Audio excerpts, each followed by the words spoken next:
Hey guys, welcome to the channel. Today we have a very exciting video on the M2. We're going to be talking about the 2025 M2, the little updates, the changes, what I think of it, if I'm going to be trading in my 2024 for a 2025. So let's go ahead and hop in, start it up. By the way guys, the RS3, we're going to be making some videos comparing these two cars. So if you guys are kind of in the market for a car that's in the 60s, these cars are pretty much identical price point. So let's go ahead and hop inside the M2 here and go for a spin. This is probably going to be like a week-old cold start.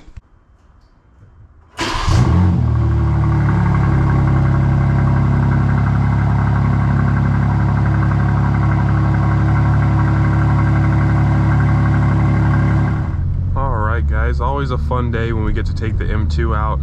I haven't driven it in a while. I got the RS3 and that's my daily driver, so I've been driving that quite a bit, making a lot of videos on that car. But figured today would be a nice day to just take the M2 out, have some fun with it, and make a video. So the 2025 M2, let's talk about it. Exterior wise, it looks exactly the same as mine. If you guys are unfamiliar, my car is a 2024 M2. But exterior wise, they didn't really change anything. The only change is that there are new colors now. So instead of having kind of the limited color options that they had for the 2023 and 2024 model year, there's more color options now. So for example, you can get Portimao blue, I think that's how you say it. There's that new gray color, which I'm going to be completely honest, I know people are like, oh, the gray color looks good. I don't think that gray color looks good. I'm glad that they offer that, but a car like this, I feel like you kind of want to stand out a little bit. You don't want to just be so boring and dull. There's also that new Vegas red color. That color is they're replacing this color. This is Toronto red, so that one's a lot darker. It's more of a burgundy, well, not really, yeah, kind of like a burgundy style of red. This color definitely pops a little bit more and it looks a little bit orangey at times. I will say that I prefer my color over that one, but we'll see what it looks like in person. It might look really clean. Another thing they did for the exterior is they have the option of having silver wheels now. So it's the same design as the wheels I have on mine, but there's an option to get silver finish now. And I'm gonna be honest, I do like silver wheels. You know, I know it's kind of a fad to have a bunch of, you know, every car has black wheels now. Like everyone thinks black wheels look cool and that's like the go-to. But honestly, I like I'm okay with a good polished wheel or a good silver wheel or something like that, or maybe a black wheel that has like polished like spokes. I like wheels like that. I like wheels that you can actually see if you look at the car from far away or on photos, because black wheels, honestly, like the wheels that are on this one, they look good, don't get me wrong, but you have to be in the perfect lighting or else you won't even see really the wheel design at all, because they're black. It's just like a big sea of black. The tire and wheel blend in together, and yeah, it's like I said, big sea of black. So I do like the wheel option. As far as the inside, it looks like they have a new red contrast, some stitching and red highlights on the seats now. So mine has the M color highlights. So if you guys could see there, it has the M colors, like the blue, the light blue, and then the red. So the M colors I think looks cool. I do like the red stitching, like, because right in here I have white stitching. The new one, it does have the red stitching. One thing that kind of sucks is that they don't have the cognac option anymore. And I know, I guess it probably wasn't very popular and people think that, you know, it's an M car, so it shouldn't have like a old man interior, but honestly, I like the cognac. I think the cognac looked good. If this car had cognac interior, I wouldn't mind at all. I think it looks good. But mine happened to have the black seats because I didn't option this one from the factory. Another thing new on the interior is the iDrive 8.5. So it looks very similar to this.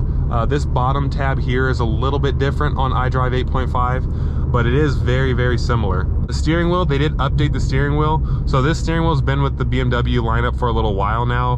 This is the, you know, the typical M Sport steering wheel, or the full M steering wheel. I love the way this steering wheel looks. I think it looks amazing. The new one also looks very good. So it has a flat bottom now instead of having the round bottom, which I was always surprised that they didn't have a flat bottom steering wheel, because you'd think, you know, an M car would have a flat bottom steering wheel. One thing I do think this model does better than the new one is having the heated steering wheel on the button right here, or on the steering wheel. It seems like the new one you have to go through iDrive 8.5 to turn on the heated steering wheel, which again is not an issue, but it is more convenient. Obviously, you know, having a button, it's more convenient to just press it and turn it on. I'm not that guy that every time something new comes out, I'm like, oh, I like the old one. Because people always say that. The Mark 8 Golf R came out, oh, I like the old one better. You know, people always say that. The new M2 comes out, oh, the old one is better. And again, everyone's entitled to their opinion, but people always say the same thing. People just don't like change. People don't like when a car looks different, you know. And, or if they own the old one, then they're obviously gonna say, oh, mine is better because I own it, you know. I'm not guilty of that. If a new car comes out and it looks cool and stuff, it has a whole bunch of new improvements, more power and stuff, it's better. I mean, it just is. As far as like on paper and factual stuff, you know, oftentimes when manufacturers come out with new vehicles, the new one is better. Yeah, I'm not opposed to the new one. I think the new one's really nice. One big change that they did was with the engine. So my car has the S58 engine, but mine is tuned for 453 horsepower and 406 pound-feet of torque. The 2025 has 473 horsepower and 406 pound-feet of torque if you get the manual, but I wouldn't recommend getting the manual anyway, so that doesn't matter to me. The automatic one has 442 pound-feet of torque. So BMW definitely did a good job improving the horsepower and torque. I mean, this car honestly did not need more horsepower and torque, but hey, the more the better.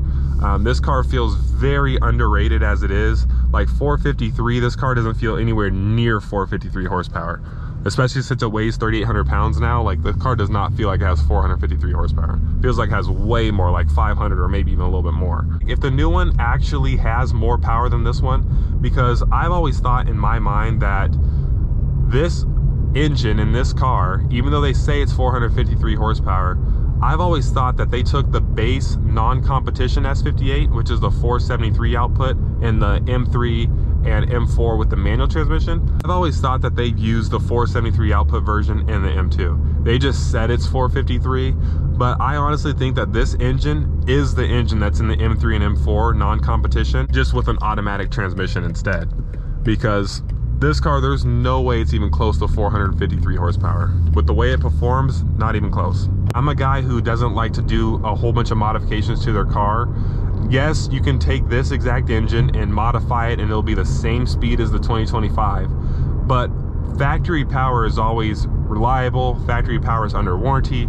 Factory power is what you can expect the car to do and what you can base it off of, right? Is the way BMW made it from the factory. Don't mind my super dirty windshield. I haven't cleaned this car in a long time. I've been kind of neglecting it. I feel bad. So the windshield is super dirty. Don't mind that. Will it be noticeable? Only time will tell. I use Car and Driver to compare a lot of different cars, like with their performance numbers and stuff. Car and Driver got this M2 to trap the quarter mile at 122. The new one, if it's actually making 20 more horsepower than this one and making more torque, it should trap the quarter mile at 124. So mark my words, guys, once Car and Driver tests the automatic, not the manual, and it traps 124, then BMW is actually telling the truth. They actually raised it 20 horsepower and they raised the torque. If it doesn't trap 124 and it traps like 122 or you know, like it traps the same as this one, which is 122, then BMW is just saying it has more power when really it still has the same output as this one. But time will only tell on that one. I hope it does have more power, because I love when manufacturers keep improving the new ones. As far as my thoughts on it, will I trade? Okay, we got to get this light here. This car's so fun. Will I trade my car in on the 2025? No. I love this car so much. I've had it, like I said, for 8 months or so now. It's a 2024. I love it. I don't want to change anything about this car. The only thing I'd trade this car in for is actually another M2, but I would wait till they come out with like a full new generation or a full new design, not just like a little bump in power. Or I might just keep this car super long term. I drive it as a secondary car, so it doesn't get like tons of miles on it, although I do drive it quite a bit. So this car will be able to last me a really long time, and I do plan on keeping it a really long time. And if you guys are in the Las Vegas area of Mexico and you guys have a 2025 M2 on order, you guys want to get a 2025 and you want to see how it does versus a 2024, let me know. I'd be more than happy to make that video. My car is going to stay stock for I think, a while, because I don't want to do the femto unlock and all that nonsense as of right now. My thoughts can change, obviously, but as of right now, I love the way the car is. I don't want to change a thing. That sums up this video. I hope you guys enjoyed it. What do you guys think of the 2025 M2? Do you think that it's worth it to trade in mine and upgrade to it? I don't, but I want to see what you guys think in the comments. Please like and subscribe, and I will see you in the next one.